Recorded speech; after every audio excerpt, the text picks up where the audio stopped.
Bom, senhores, então para a gente finalizar a parte de modelagem de sistemas mecânicos, né, o modelo mais completo, mais complexo que a gente vai trabalhar é quando a gente tem rotação e translação no mesmo corpo. Então o corpo ele vai transladar e vai girar ao mesmo tempo, tá? É o que acontece, por exemplo, com a carroceria de um veículo, né? Então ele movimenta verticalmente e rotaciona também. Vamos supor, ele passa numa lombada, por exemplo, ele rotaciona, correto? Mas ele sobe e desce também. Então eu busquei pegar um modelo bem semelhante ao que a gente trabalhou no último caso, né? Que o corpo só rotacionava ou ele só transladava, né? Que é exatamente esse que vocês estão vendo aí. Então, se vocês verificarem o corpo 1, tá certo? Que eu estou chamando de 1 agora, né? Um corpo circular 1 e o corpo 2 é a massinha, né? Massinha que só translada. Então, esse corpo 1 ele vai agora rotacionar, como já rotacionava antes, mas ele também translada, tá bom? Então, se vocês verem aqui esse Y1 aí, ó, é a translação dele. E o θ1 é a rotação, como já tinha antes, tá? Também procurei aplicar uma entrada força F, tá? Aplicado nesse ponto onde está fixada a mola K1 aí. Bom, então esse corpo 1, como ele rotaciona, né? Então ele tem inércia. A inércia dele é I. E como agora ele translada também, a gente tem que considerar também uma massa para ele, que é a massa M1, tá? E aí o corpo 2 continua com a massa M2. A gente começa a nossa modelagem aplicando as leis, né? Então vamos aplicar inicialmente a lei ao corpo em translação, que é a massa M2. E exatamente igual ao exemplo que a gente já havia feito na última aula. Então a gente pega o somatório de forças, tá? Então fica FK12 mais FK2. Isso vai ser igual a massa vezes aceleração, M2 vezes Y2, dois pontos. Vamos relembrar quem são as forças. Então FK2 é a força que a mola K2 aplica ao corpo M2, né? Força FK1, 2 é a força que a mola K1 aplica ao corpo 2. Por isso que tem esse índice 2 aí em cima da força, né? Para indicar, exatamente dizer que é a força que a mola aplica neste corpo e não no outro corpo que ela também está fixada, que é o corpo 1. E aí naquele caso a gente vai usar FK1, 1, né? E agora vem a novidade. Né? Agora vem a novidade. Então, quando a gente tem um corpo em rotação e em translação, então ele gira e translada, né? A gente vai ter que aplicar as duas leis ao mesmo corpo. Então, a gente vai ter que aplicar Newton-Euler para ele, tá? Porque ele está rotacionando. E a gente vai ter que aplicar Newton a ele porque ele está transladando. Tá?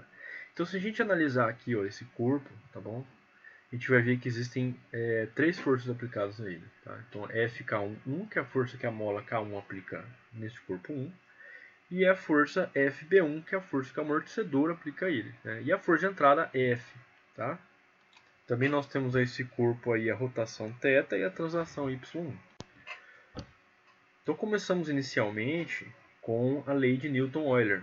Tá? Então, ou seja, como eu disse anteriormente, neste corpo que translada e rotaciona, eu vou ter que aplicar duas leis a este corpo, um para cada grau de liberdade, um para rotação e um para translação. Então, para rotação, eu tenho a lei de Newton-Euler, que é a somatória de torques. Então, eu pego aquela força FK1 ali, multiplico pelo raio, eu tenho o primeiro torque. O segundo torque que eu tenho é a força do amortecedor, FB1, multiplicado pelo raio. Por que ela é negativa? Porque ela está no sentido contrário, esse torque, né? Que vai ser resultado dessa multiplicação R vezes FB1, ela está no sentido contrário a θ, tá? Mais R vezes F. R vezes F, F é a força de entrada. E isso vai ser igual a momento de inércia, I1, multiplicado por θ, dois pontos, que é a aceleração angular do corpo.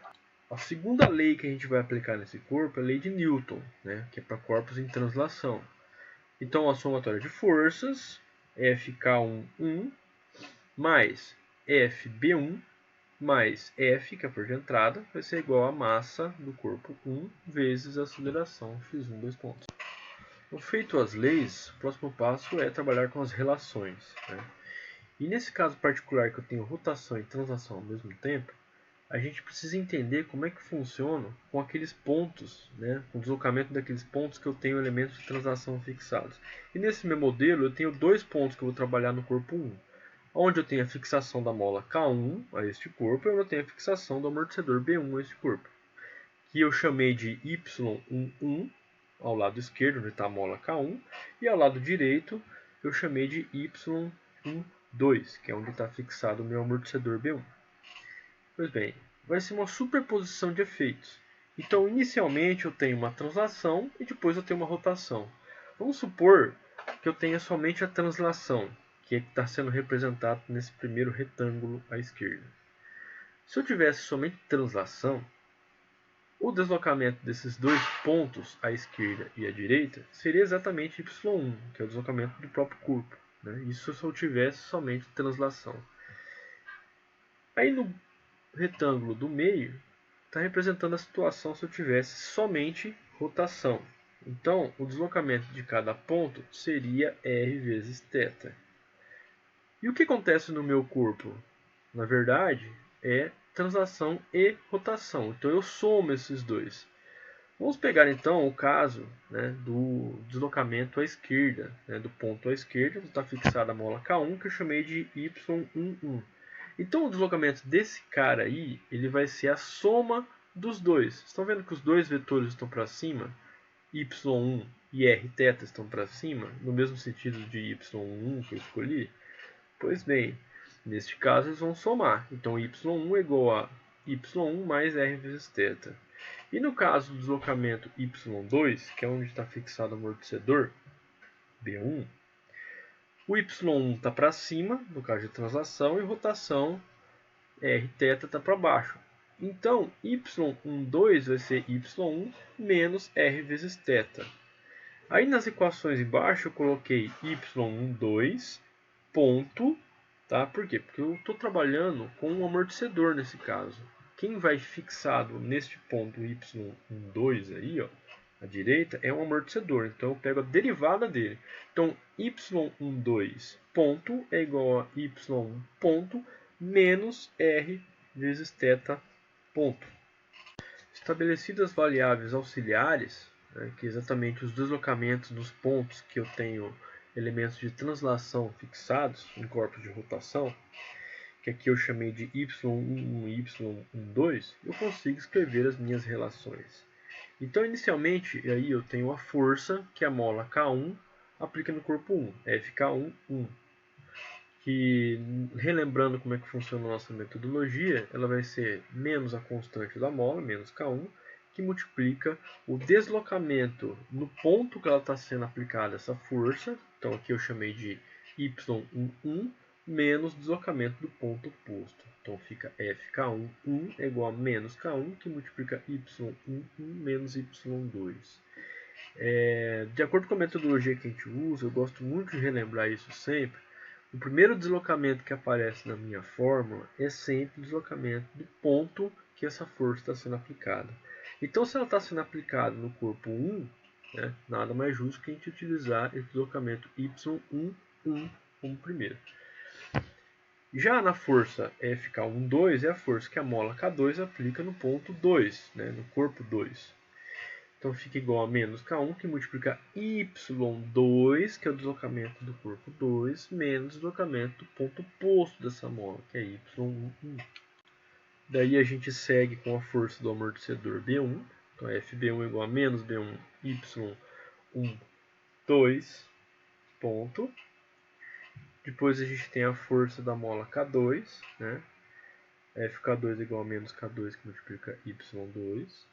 E aí as relações, essas duas últimas equações que a gente tem aí é a que a gente estudou no último slide, que é exatamente as variáveis auxiliares que a gente utilizou no deslocamento dos pontos que as molas estão fixadas ao corpo 1. O passo final da nossa modelagem é a obtenção do modelo, que é a obtenção das equações matemáticas que descrevem o modelo matemático. Então o que a gente faz nesse caso? A gente pega as relações que a gente obteve e substitui nas leis, né, que a gente primeiramente teve a partir da aplicação das leis de Newton e Newton-Euler nesse caso, né. Então, à direita, a gente pode ver as relações repetidas, né? Eu repeti elas aqui no slide para facilitar o entendimento. Então, a gente vai pegar esses valores, por exemplo, FK1, 1, né? Igual a menos K1, Y1 menos Y2, e substituí-las nas leis que estão à esquerda, tá? E aí, no final de todas as substituições, a gente obtém essas três equações que a gente tem aí embaixo, tá? O sistema de equações, cada uma representando a aplicação de uma lei, né? Haja vista que eu tenho um modelo com 3 graus de liberdade, né? Uma rotação da massa 1, uma translação da massa 1. Lembrando que ele rotaciona e translada. Então, tem uma rotação e uma translação da massa 1 e uma translação da massa 2. Então, eu tenho 3 graus de liberdade. Os próximos passos que estão descritos nesses slides e no próximo são passos algébricos, né? Então, eu vou fazer multiplicação entre os termos, eu vou rearranjar esses termos de acordo com o meu espaço de estado e assim por diante, tá? Então, senhores, nós já temos o nosso modelo matemático. A partir do momento que a gente tem equações diferenciais que descrevem o nosso modelo, né, que a gente chama de modelo matemático, a gente já tem um modelo matemático, né? Nesse caso, a gente tem 3 equações, um sistema de equações. Aí, como a gente já vinha fazendo, né, anteriormente, em todos os casos, a gente representa esse modelo no espaço de estados. Então, uma representação do meu modelo matemático é o espaço de estados, né? E como que a gente faz essa representação? Então, a gente deve lembrar que a cara do meu espaço, da minha representação no espaço de estados, é a derivada, né, do meu vetor de estados, que aqui é o primeiro vetor à esquerda da igualdade. Então, eu tenho y1 ponto, y1 2 pontos, né? Então, percebo que é a derivada do meu vetor de estados. Isso vai ser igual a minha matriz A, que é essa matrizona grande aqui, que é a matriz dinâmica do sistema, multiplicado pelo vetor de estados, mais uma matriz B, né? Que nesse caso é uma matriz coluna, né? Um vetor coluna, multiplicado pelo vetor de entradas, vetor 1, que nesse caso é um vetor unitário. Tá, e vamos relembrar então como que a gente, do nosso modelo matemático, que a gente rearranjou, a gente obteve e rearranjou ele de uma forma particular, como que disso a gente chega na minha matriz A. Então, se vocês observarem aqui, ó, na segunda linha da minha matriz, né, eu tenho exatamente os elementos que eu tenho na minha primeira equação. Então, ó, menos K1 sobre μ1, menos B1 sobre μ1, e assim por diante. Né? E observem também que o primeiro elemento aqui, ó, na minha equação é y1. O segundo elemento na minha equação é y1'. O terceiro elemento é θ1. Então, é exatamente os meus elementos que estão no meu vetor de estados. Tá? Então, y1, y ponto, θ1, θ1 ponto, y2. E aí, no caso, eu não tenho y2 pontos na minha equação. E exatamente por isso que a gente faz esse rearranjo, né, para deixar na sequência, né, dos meus elementos do espaço de estados, né, no vetor de estados. Porque depois fica fácil, basta eu pegar cada elemento e colocar dentro da minha matriz. E aí aqui o macete é vocês relembrarem como é que funciona multiplicação de matrizes, nesse caso uma matriz por um vetor. Então eu multiplico e somo exatamente como está na equação diferencial que a gente obteve anteriormente. O mesmo vocês podem observar, tá, aqui na matriz A, na quarta linha da matriz. Essa quarta linha aqui, se vocês observarem, são exatamente os mesmos elementos que estão na segunda equação diferencial que a gente obteve. Tá? E a ordem delas é exatamente a ordem que aparece no meu vetor de estados. Mesma coisa acontece para a sexta linha da minha matriz, né, que é exatamente os mesmos elementos que estão na última equação que eu tenho, última equação diferencial. Aí vocês perguntam assim para mim, mas e a parte da entrada? Tá, a parte da entrada é essa matriz B, né, vezes f. Então, se vocês observarem, aonde que aparece a entrada aqui nas minhas equações? Na primeira e na segunda equação. Na primeira equação aparece f dividido por m1 e na segunda equação r dividido por i1. Então, se a gente olhar aqui nas nossas matrizes, a gente vai ver então que esse 1 sobre m1, esse f sobre m1 vai aparecer na segunda equação e o r sobre i1 vai aparecer na segunda equação, que está representada aqui na quarta linha da minha matriz. Então é isso, pessoal.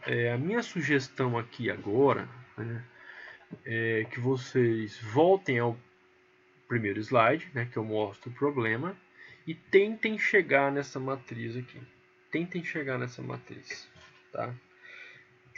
Assistam, obviamente vocês acabaram de assistir o áudio, né, o vídeo, mas voltem para o primeiro slide onde eu mostro o problema e tentem chegar nessa matriz aqui. E só olhem a resolução se vocês de fato enroscarem muito, assim, porque modelagem vocês precisam forçar ali, tá? Precisa praticar, tá certo? Entender o que está acontecendo. Você é o aprendizado mais do que nunca, precisa ser a partir de vocês, tá? Vocês que precisam entender o que está acontecendo, tá? Não vai ser algo automático, vocês que precisam ter aquele estalo, tá bom, gente? Não é um assunto simples, eu sei, tá? É algo novo para vocês.